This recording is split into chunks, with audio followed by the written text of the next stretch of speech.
Governor Scott Walker requested 2 federal agriculture disaster declarations today. Good evening, everyone. I'm Sarah Carlson. And I'm Eric Franke. First tonight at 10. It's all to help farmers who sustained losses in extreme weather conditions. The first is for the entire state for anticipated losses in fruit trees when warm temps in March let the buds form and then the overnight frost in April killed them. Agriculture officials say losses could be at about 80%. The other is for 14 northern counties for maple syrup, which also sustained losses in the same weather conditions.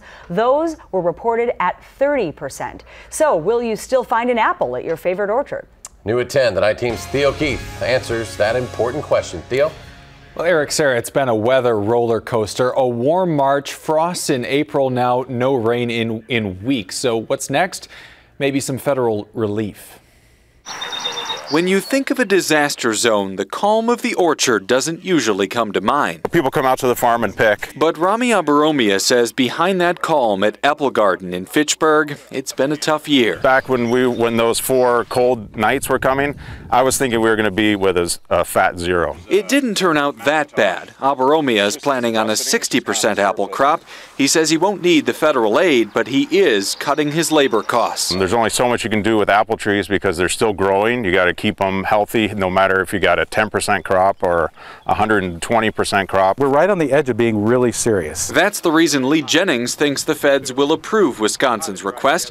The UW Extension Crops and Soils agent says it'll come in the form of a low-interest loan designed at getting farmers through until next year. Anything we can do to keep people from going out of business. They've already spent money on fertilizer and seed and weed control, etc. So all those bills need to be paid, and that's what's going to get paid first. Every apple is very precious. At Apple Garden, the frost hurt some varieties worse than others, and the drought-like conditions are actually helping on other parts of the farm.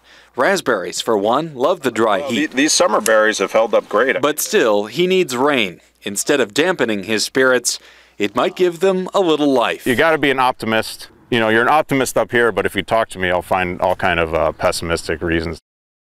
And there are a couple of things Abaromia would like you to know this year. The frost damage, called russets, might make an apple misshapen, but that doesn't make it necessarily a bad apple. Also, the dry weather has moved the season up. The first harvest may come as soon as early August. Some serious challenges out there. Theo, thank you very much.